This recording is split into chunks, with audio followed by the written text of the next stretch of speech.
The morning they left her, it was snowing. Not the soft kind. The kind that cuts. Horizontal. Mean. The kind that gets into the seams of your gear and reminds you that this mountain doesn't know your name and doesn't care to learn it. Lieutenant Vera Cassis stood at the edge of forward operating base Kessler's outer perimeter and watched the last Humvee disappear into the white. No one looked back. She didn't expect them to. She'd been assigned to Bravo Team 6 weeks ago, temporarily, which was the Army's favorite word for things they didn't want to explain. Bravo Team was 8 men, all of them combat veterans, all of them from the 75th Ranger Regiment, and all of them sharing the particular flavor of contempt that men reserve for people who show up in their world and don't fit the frame they've already built. She was a medic. She was a woman.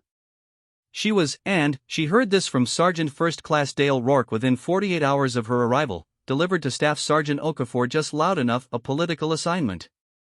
Vera had stood in the supply tent when she heard it. She'd been counting trauma kits. She kept counting. 3 quick clot packs. 4 tourniquets. 2 chest seals. She kept counting because she was good at knowing when a fight was worth having and when it was worth banking. 6 weeks. 6 weeks of being handed the least radio, the farthest bunk, the meals that had already been picked through. 6 weeks of medical reports that got CC'd to command but never acknowledged. 6 weeks of watching Rourke brief the team every morning and place himself directly between her and the map, like she might steal something just by looking. She did her job anyway. When Corporal Lynn caught his hand in the vehicle door and snapped 2 fingers, it was Vera who reset them in the dark of a moving Humvee with no anesthesia and no fuss. Lynn didn't say thank you, but he used those fingers fine for the rest of the deployment, which was its own kind of gratitude. When Sergeant Torres came down with something the FOB's physician assistant called probably viral and dismissed, it was Vera who sat with him for 4 hours cross-referencing symptom patterns against altitude sickness presenting atypically in men with prior head injuries. She pushed for the medevac. Torres made it out. Later she heard he'd been treated for cerebral edema at Bugram. No one connected those dots out loud. Or if they did, they connected them quietly, in the way men do when giving a woman credit feels like losing something. The extraction order came on a Tuesday. 2 hours notice. Tactical withdrawal. An insurgent cell had moved into the valley below FOB Kessler and Command wanted Bravo Team repositioned before the cell could triangulate the FOB's location. It was a sound decision, tactically. Vera understood that. What she didn't understand, what she would turn over in her head for years afterward like a stone she couldn't stop touching, was how the decision got made to leave her. She found out the same way she found out most things on this team, late, and by accident. Okafor was packing his kit and his eyes went somewhere else when she walked past, which was how she knew something was wrong. Okafor wasn't cruel. He just had a talent for looking away at exactly the moment a person most needed him to look at them. Okafor. He kept packing. Okafor, what's happening? Not a question. She'd learned that questions got non-answers. Statements got flinches, and flinches were information. He flinched. Redeployment orders, he said. 2 hours. I know. My kit's already packed. He stopped moving then. Completely still. The way a man goes still when he's trying not to be the one who delivers bad news and has just realized he already is. Cassis. Where am I on the convoy manifest? He looked at the tent flap instead of her face. She walked to Rourke. Rourke was behind the command table with the kind of deliberate busyness that men use as armor. He was rearranging papers that didn't need rearranging. She stood across from him and waited until he couldn't reasonably pretend she wasn't there. Lieutenant, he said finally. I'm not on the manifest. No. Why? He looked up then.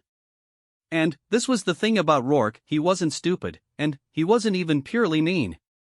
He was just a man who had decided that the world worked a particular way and that defending that arrangement was the same as defending order itself. His certainty was architectural. It held up a whole building. Command made the call, he said. FOB Kessler is being maintained on skeleton rotation. Medical personnel are staying. Medical personnel, she repeated. That's me. And, Sergeant Hale. She almost laughed. Sergeant Hale was 53, had a bad knee and a worse back, and hadn't completed a full field kit inspection in 3 months. He was also, by any objective measure, not as trained as Vera for anything that might happen in the next 72 hours. She knew what this was. The decision had a reason, and the reason wasn't logistics. What assets are staying at Kessler? Skeleton crew. 8 personnel. What communication assets? A pause. Half a second. The length of a lie being selected. Standard. Rourke. That's the situation, Lieutenant. The cell in the valley, do we have eyes on movement? This isn't your AO. I'm staying in it, she said. So it is. He gathered his papers. The conversation was over in his head. She watched him decide this and felt something go very flat inside her, the way terrain flattens when you get high enough above it and it stops looking like land and starts looking like a map. She turned and walked back to her bunk. She had 2 hours. She used them well.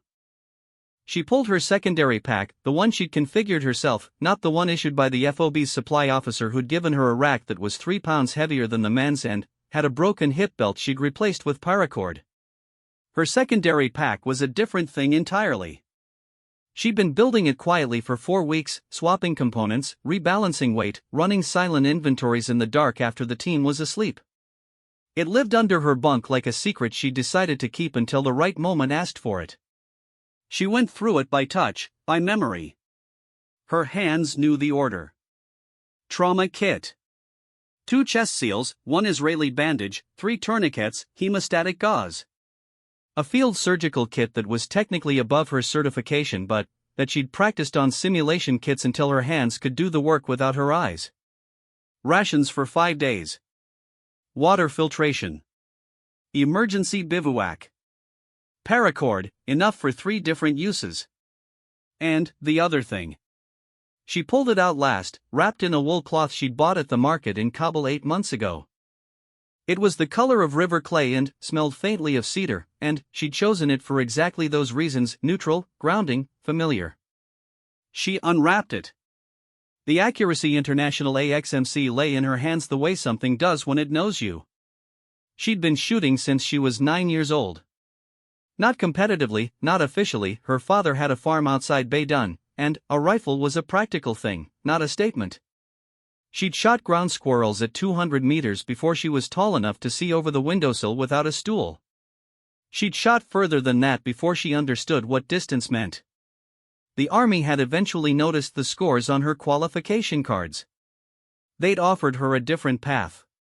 She'd chosen medicine instead, because she decided she wanted to keep people in the world rather than remove them from it.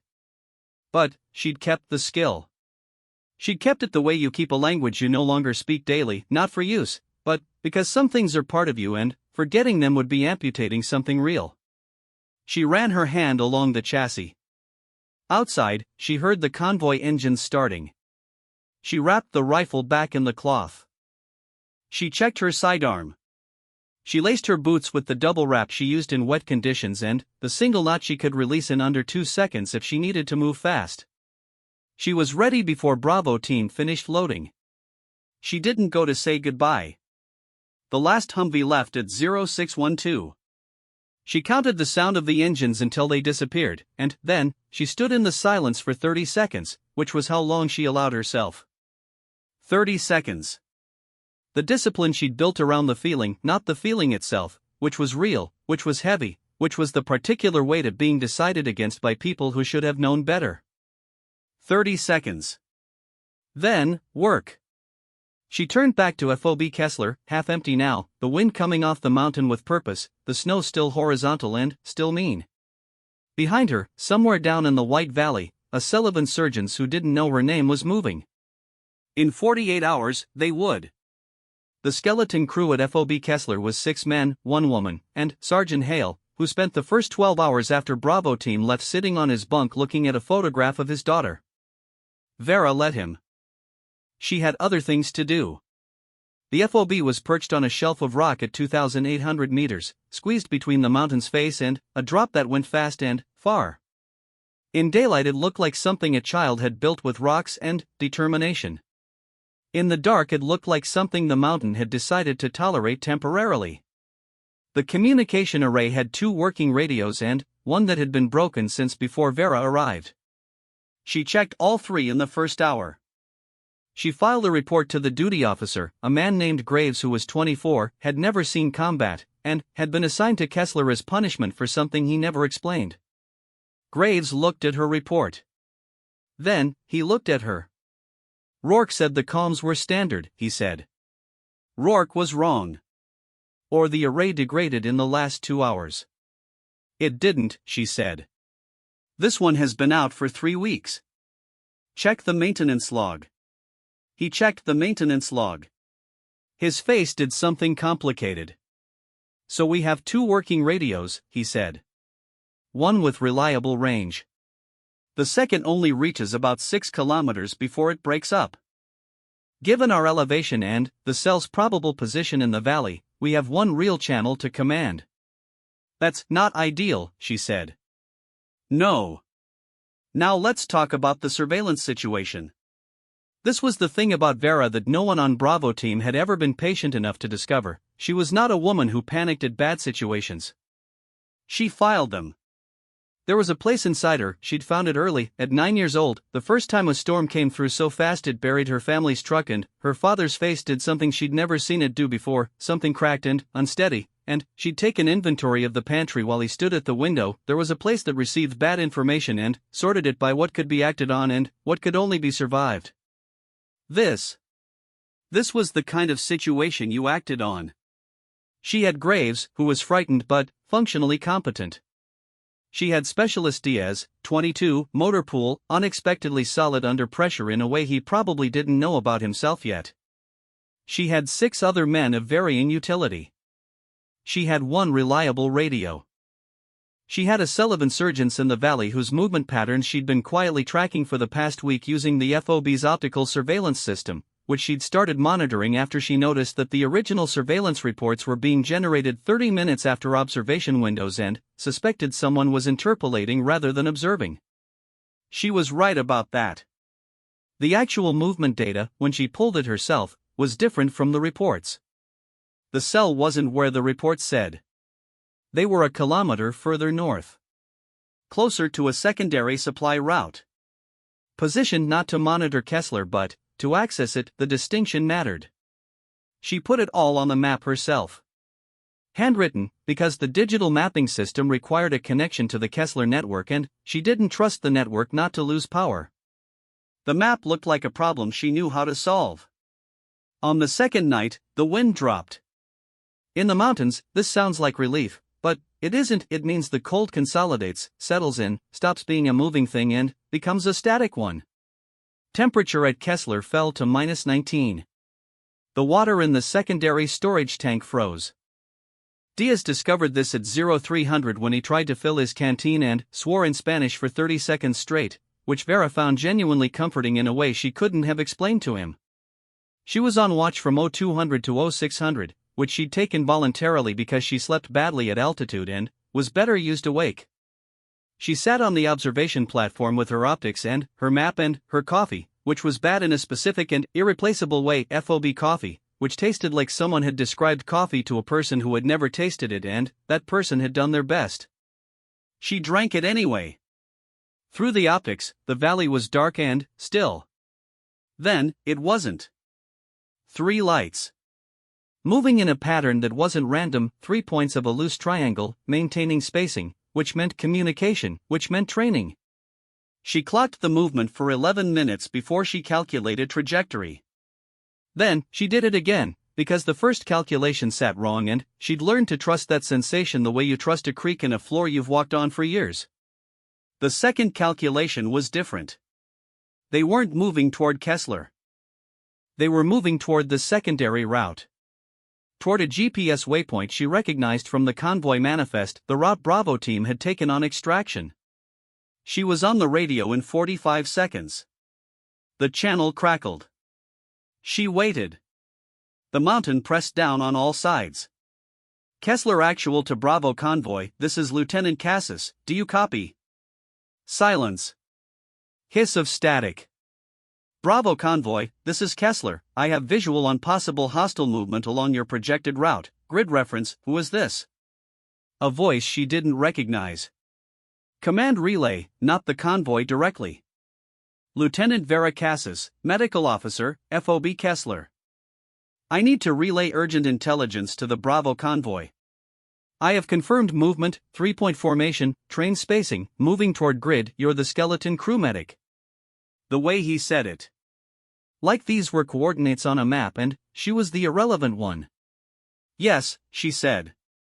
I'm also the person who's been watching this valley for 6 hours and I'm telling you any available assets have already been tasked. If you have a report, file it through standard channels and it will be assessed. Standard channels take 4 hours. The convoy is, thank you, Lieutenant. The channel clicked off. She sat with the radio in her hands. The lights in the valley kept moving. She'd been here before. Not this exact moment, not this cold, not this mountain, not these particular lights in this particular dark. But, the shape of it. The shape was familiar. Being in possession of information that mattered and being in a position where no one was inclined to receive it. The first time was medical school. She'd flagged a dosage error in a patient's chart. The attending had looked at her the way Rourke looked at her, the look that said you are new and I am established and those two things mean something. The patient had coded 6 hours later. The attending had quietly corrected the chart. No one said her name. The second time was at her first FOB, 3 years ago, when she'd flagged a pattern in casualty reports that suggested a compromised interpreter. She'd written it up formally. The report had been filed and not acted on. 2 weeks later, a patrol walked into an ambush at a location only the interpreter had known. She had a file of moments like this. She kept them not out of bitterness or not only that, but because they were data. Data about when and how and why people don't listen. Data she used to calibrate what she did next. What she did next, when the official channels closed, was usually solve it herself. She went to her bunk. She pulled out the rifle. She was not planning to shoot anyone. She was planning to gather information precise enough that no one could dismiss it, file a report so specific and positionally accurate that it couldn't be interpolated or ignored, and be ready. She was always ready for the moment when the situation changed shape. She carried the AXMC to the observation platform, set up on the bipod, and began a systematic elevation survey of the valley below. The lights had stopped moving. Which meant they'd reached a position. Which meant they were setting up. She found them in 7 minutes. 3 figures, rock formation at 2.3 kilometers, northeast slope. Standard insurgent overwatch configuration. They were facing the secondary route, exactly as she'd predicted. She ranged them. Then, she pulled out her notepad and wrote down everything: exact grid references, configuration, apparent armament, bearing and distance from the convoy's last known position. Then, she got back on the radio. She tried 3 channels. She tried the command relay twice. She tried the emergency tactical frequency that was theoretically monitored at all hours and, in practice, was monitored by whoever had drawn that particular short straw. On the 3rd channel, someone answered. Not command. Not relay. A voice she'd never heard, flat, unhurried, carrying the specific economy of a man who doesn't waste words because he's spent years in environments where every word is weight. Who's calling on this channel? Lieutenant Vera Cassis, FOB Kessler. Who am I speaking to? A pause. The good kind, the kind where someone is actually thinking. Why are you on the emergency TAC frequency, Lieutenant? Because command relay shut me down twice. I have confirmed hostile overwatch position at. She gave him the grid. She gave him the configuration. She gave him the bearing. She gave him everything she'd written in the notepad, exactly as she'd written it, because precision was the only argument that worked on men who thought they already knew the shape of the situation. Another pause. Longer. How'd you range them? Optics and manual calculation. Verified twice. In the dark? The optics are thermal. You're a medic. Yes. Medics don't usually run manual range calculations on hostile overwatch positions at 0400. This one does, she said. The voice on the other end of the radio was quiet for 4 seconds. She counted. Stay on this channel, he said. Do not change frequency. Don't move from your current position. I'll be back to you in 8 minutes. The channel stayed open. She waited. The mountain was very quiet around her, and the cold had settled in completely now, the kind of cold that makes you understand why people used to believe that winter was a punishment. She watched the valley through the thermal optics. The 3 figures held their position. She held hers. 8 minutes. He came back in 6. Cassis. Here. I've cross-referenced your grid against our own ISR feed. You're right about the position. We missed them. She didn't say anything to that. There was nothing to say to it that would be useful. We have a SEAL element 1.4 kilometers east of your sighted position. They were running a separate op when the convoy route alert came in. They're now reorienting. Who am I talking to? Master Chief Jonas Webb. SEAL Team 6, attached to the Regional Task Force. What do you need from me, Master Chief? Right now?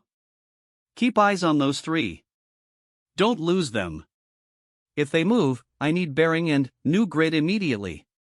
Copy. And, Cassis, how long have you been up? The question landed in an unexpected place. She had to think about it. 22 hours. You good? Yes. I'm going to trust that, he said. Because I don't have a choice. Stay on channel. The next 90 minutes were the kind that compress afterward. You know they were 90 minutes because the timestamp says so, but, in memory they live in a different unit of time, one made of heartbeats and adjustments and the small muscular work of staying very still for a very long time. She tracked the 3 figures. They moved twice. Small adjustments, settling, shifting weight, the kind of micro-movement that meant they were prepared to wait but were also cold. Good. Cold men made errors. She updated Webb each time. Copy. SEAL element is at 800 meters from your original sighted position. They're going to have a clear approach from the north face if the 3 on the ridge hold. That's the plan. The problem, she said, is the 4th. Silence on the channel. Say again. There's a 4th figure. He's been stationary for 40 minutes in a position that's not optimal for the Overwatch configuration, which is why he reads as terrain. He's not terrain. He's in a fold of the northeast face, approximately, hold on. She ranged carefully. Twice. Approximately 2.8 kilometers from my position, 340 meters west of your lead figure's current location. He's a trigger. If the 3 on the ridge take contact, he has line of sight on your element's extraction route. The silence on the channel had a different quality now. The kind of silence that is actually rapid thinking. How confident are you? 90%. He's moved twice in 40 minutes, small shifts, torso only. The rock doesn't move.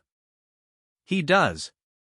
That's a tight read on a thermal at 2.8 kilometers in these conditions. Yes, she said. Another silence. You can't engage at that range with standard optics. I don't have standard optics. The channel was very quiet. What do you have, Lieutenant? She told him about the rifle. She told him the way you tell a person about something that is not a secret but has been kept quiet so long it feels like one precisely, without justification, because the facts themselves make the argument. She told him, AIAXMC. .338 Lapua. She'd been shooting since she was 9. She'd qualified expert on every weapons system she'd touched in the army and, then, declined the path that would have taken her in the direction of using that expertise, because she'd made a choice about what she wanted her hands to do in the world. Effective range on the AXMC is 1,500 meters in standard configuration, Webb said. Yes. You're looking at 2.8.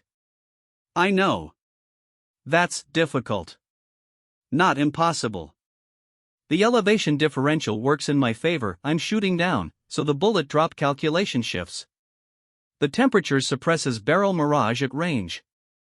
Wind is almost zero right now, which will change in approximately 40 minutes when the thermal pattern off the valley floor reverses. I have a window. A very long silence. When Webb spoke again, his voice had moved. Not louder, not softer. Just moved, the way a man's voice moves when he's revised his understanding of a situation, and the revision is significant. You've done the atmospheric calculation. I've been doing it for the last hour, she said. In case. I wasn't going to bring it up unless it was necessary. Now it's necessary. She heard him talking to someone, quick, low, the cadence of a brief. She waited. Her breath made small clouds that disappeared fast in the cold. Cassis. Here. If you take the shot and you miss, you alert the whole position. My element loses the element of surprise. We take contact in terrain where they have the advantage. I know. If you miss and our guys are still exposed, I know, Master Chief. What's your realistic confidence on the shot? She'd been asking herself that question since she calculated the distance. Not the technical confidence, she knew what she could do technically. She had numbers for that, clean and factual, the same way she had numbers for everything she'd trained for. The question was the other kind of confidence. The kind that lives in the gap between knowing you can do something and actually doing it, when the thing you're doing matters in a way that can't be unmeasured. I'm not going to give you a number that makes you feel better, she said. I'm going to tell you that I will do everything a person can do to make that shot. And that if I miss, I will still have given your element more warning than they'd have otherwise, because the miss will alert the position before they're fully inside it. They'll have 2 to 3 seconds of reaction time they wouldn't have had. Another pause. Shorter. That is, Webb said slowly, a very precise way of reframing a miss. I've had time to think. She heard something that might have been a sound of recognition from him, not a laugh, something smaller and more private than a laugh. Set up, he said. Wait for my go. Do not take that shot until I give you the word. My element needs to be in position first. Understood. And, Cassis. Master Chief. When this is over, you and I are going to have a conversation about how you ended up on Skeleton Crew at a half-empty FOB instead of somewhere that deserves you. She didn't say anything to that either. She sat up. 23 minutes. That was how long she held the position while Webb's element moved into place. She knew because she counted, not continuously, not consciously, but the way a body counts things when it's trying to use one small measurable thing to hold the larger unmeasurable thing at bay. The cold was remarkable at this point. Not painful, past painful, into the territory where your body accepts it the way it accepts gravity, a constant, not a complaint. She kept the figure in the scope. He moved once more, a shift of his right shoulder, and this time she caught something the earlier observations hadn't given her, the glint, brief and partial, of a rifle scope. So he was a spotter. The confirmation settled something in her that hadn't been fully settled before. He's carrying optics, she radioed. He'll spot your element when they cross the ridge shelf. You have less time than we thought. Copy. We're 30 seconds from position. She adjusted for the new atmospheric read. The valley's thermal layer had begun its reversal. She'd predicted 40 minutes, it was running early, which meant the wind would pick up. She had maybe 8 minutes of acceptable conditions. Cassis. Stand by. Her finger rested alongside the trigger guard. Not on it. Alongside it. The way her father had taught her, on a morning she could still see exactly the light coming off the snow on the farm, the sound of the dog in the barn, her father's voice behind her saying the trigger knows when you're ready. You don't pull it. You let it know you. She'd been 9 years old and she hadn't understood that then. She understood it now. Go. 3,540 meters. That was what the post-action report would say. The official range verification, conducted later by a team that spent 2 hours being certain, then, being more certain, then, writing a number down and, sitting with it. 3,540 meters. In the moment, she didn't know the exact number. She had her calculation, which was close, and she had the scope, which was precise, and she had 15 years of accumulated stillness in her hands. She let the trigger know she was ready. The sound was enormous and, then, gone. The recoil moved through her like a current that had been waiting for a conductor. She held her position. This was the thing people got wrong, the instinct to pull back from the sound and, the kick, the trained response was to hold, to stay in the scope, to observe. She observed. The figure in the fold of the northeast face was no longer moving. Target down, she said. Her voice came out level. Somewhere below that level there was something very large and very loud, but that was below, that was for later. Confirmed, Webb said. My element has visual. How did you below her, down in the valley dark, she heard the short, controlled sound of the seal element moving on the 3 overwatch figures. Professionalized. Fast. Done before she'd fully registered it was happening. Then, silence. Webb's voice came back. 4 tangos down. 0 casualties on our side. She let out a breath she'd been holding since 0400. Maybe since 6 weeks ago. Good, she said. Cassis. His voice had changed again. What's your current status? She looked around the observation platform. The cold. The dark. The mountain, still tolerating her. I'm good, she said. You just made a shot at, I'm looking at the range on our equipment, you just made a shot that our best guys would call impractical. The conditions were favorable. The conditions were -19 and, you'd been awake for 22 hours. 24 now, she said. A pause. Get some sleep, Lieutenant. We're coming to you at first light. She sat on the observation platform for a while after the channel went quiet. The cold pressed down. The valley was dark and, still again, the way it had been before, the way it would be tomorrow and, the day after and, long after everyone had been on this mountain tonight was somewhere else. She wasn't thinking about the shot. She wasn't thinking about Rourke or the convoy manifest or the 6 weeks of carefully arranged invisibility. She was thinking about her pens. It was a strange thing to think about. She had a set of technical pens she used for her detailed reports, precise-tipped, the kind that drew clean lines and didn't bleed. She'd been meaning to replace the fine point one for a week. It kept bleeding at the edges. Made her grids imprecise. She was going to do that when she got back. Replace the pen. Clean grids. She sat with that thought and let it hold her, small and specific and irrelevant, until the sky began to gray at its edges and the mountain shifted from night into something that wasn't quite morning but was working toward it. They came up the mountain at 0712. 6 of them, single file, the kind of movement that didn't announce itself, ground-eating, economical, the posture of people for whom difficult terrain is a neutral condition rather than an obstacle. She watched them from the observation platform as they crested the final approach and her first thought was not about the seals, not about what the night had been. Her first thought was, they move like they trust each other. She'd been trying to remember what that looked like. Master Chief Jonas Webb was not what she'd assembled from his voice. She'd built a rough picture over the hours on the channel, his economy with words, the specific quality of his silences, the way he'd said you and I are going to have a conversation like it was already decided and the only variable was the timing. She'd placed him somewhere in his mid-40s. Some kind of contained presence. He was younger than she'd placed him. Mid-30s, maybe. He had the particular physical economy of a man who had never wasted a movement in his life, and his face was doing something she couldn't categorize. It was a face that had learned to be neutral and was currently struggling against something that was pushing against the neutral. He walked up to her and stopped. He looked at the AXMC, slung on her back.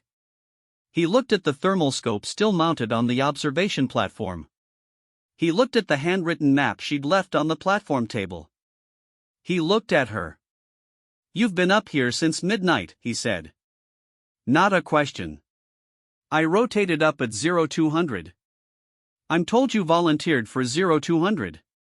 I sleep badly at altitude. He looked at the map again. He picked it up. Turned it. She watched his face move through the calculations she'd made, following the lines the way you follow a sentence in a language you know. "You drew this yourself?" "Yes." He examined it. "What is this, a 4mm technical pen? The tip's bleeding. I need to replace it." He set the map down very carefully, with a precision that was somehow more eloquent than anything he could have said. He turned to look at her fully then, and the neutral had lost. "Who left you here?" he said. Not aggressively. Not theatrically. The way you ask a question when you want the straight answer, and you'll wait as long as it takes to get it. SFC Rourke made the manifest call. He said it was a command decision. I don't know if that's true. Did you push back? I asked the right questions. He closed the conversation. Webb looked out at the valley. The sun was fully up now, coming in low and hard off the snowfields, and the valley that had been full of dark and cold and purpose all night was just a valley again, distance and terrain, neutral as geography is when it's done with you. Specialist, he said, without turning. One of his men stepped forward.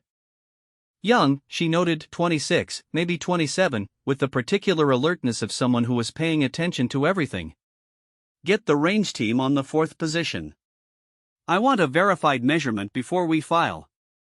Yes, Master Chief. The specialist moved off. Webb turned back to Vera. You know they're going to push back on the number. I know. The record for a confirmed kill shot in the U.S. military is 2,100 meters. The record for any Western military is 3,540 meters, set by a Canadian JTF-2 operator in 2017. What you made last night is a removal of a threat that would have resulted in casualties, she said. That's what it is. The distance is just the distance. He looked at her with an expression she didn't have a frame for. You're not going to, he stopped. Start it again. Most people, when they do something extraordinary, most people don't get left behind on a skeleton crew because a sergeant decided they were a political assignment. The words came out flat and even, and she hadn't planned them, but there they were, in the cold morning air between them, and she wasn't going to walk them back. Webb absorbed this the way the mountain absorbed weather, completely, without reaction, incorporating it into the overall condition. No, he said. They don't. The range team came back in 40 minutes. The specialist read the number off his pad, looked at it again, read it again. 3,540 meters. The 6 SEALs on the platform were quiet for a moment. The kind of quiet that happens when a group of people who have spent years being the best at something difficult all arrive simultaneously at a recalibration. She didn't watch their faces. She was looking at the valley. Behind her, she heard one of them. She'd learn later it was Senior Chief Petty Officer Marcus Tell, a man with 17 years in the teams and a reputation for not being impressed by anything, say, very quietly, Lord Almighty. And then, say nothing else. Webb filed the report himself. She didn't ask him to. He did it because, she understood later, he was a person to whom the record mattered, not for credit or career, but the way a craftsman mines precision, because inaccuracy is its own kind of dishonesty. He filed it with her name, her rank, her service record attached. He filed it with the full tactical account, the grid references, the atmospheric conditions, the verified range. He filed it the way you file something you want to be permanent. Then, he made a separate call. She wasn't in the room for it. She found out later that the call was to the commanding officer of the 75th Ranger Regiment's theater component. She found out later what he said. She found out because Okafor told her. 2 weeks later, when they were both at Bagram, he approached her in the chow line with the look of a man who had been carrying something heavy and had decided it was time to put it down.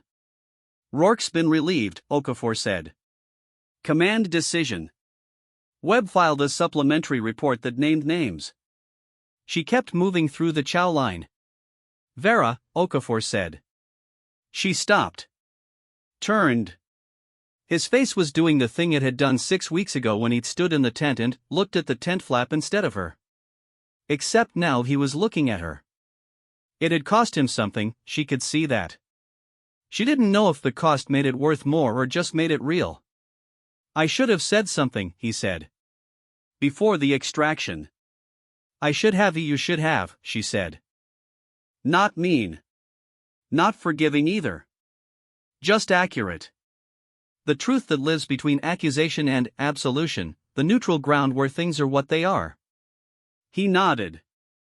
"Slow. I know."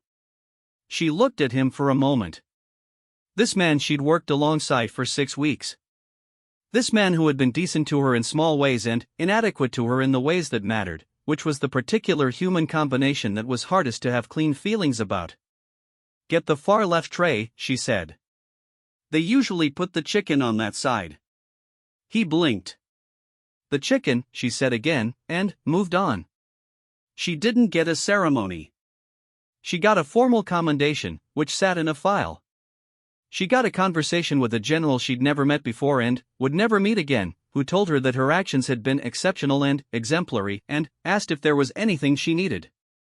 She said she needed a new technical pen, the 4mm fine point, because the one she had was bleeding at the edges and making her grids imprecise. The general laughed. She didn't explain that she wasn't joking. She got reassigned to a SOCOM medical support role attached to a joint task force, which was a different category of assignment entirely, the kind where people met her without pre-assembled opinions, or her record arrived before her and got read with actual attention. She got, finally, the thing she'd been doing the work for all along without naming it, that a room full of people who were glad she was there. She thought about the shot sometimes. Not often. Not in the way people expect a person to think about a thing like that, not with weight or ritual or the specific gravity of consequence. She thought about it the way she thought about the mathematical derivations she'd done in graduate physiology, the ones where the components were unremarkable individually and the result emerged from the combination into something clean and exact. Atmospheric pressure. Elevation differential. Thermal inversion timing. The breath she'd held. The muscle memory of 15 years. Her father's voice, "The trigger knows when you're ready." Those were the components. The result was the result. What she thought about more often, and this was the thing she never said out loud, not to Webb, not to the general, not to Okafor or anyone, was the moment before. Not the shot itself. The moment before the shot, when she was alone on the mountain with the cold and the dark and the distance and the full understanding that no one had left her there because they thought she could handle it. They'd left her there because they'd decided she couldn't. And she'd sat with that. She'd held it in the scope alongside everything else.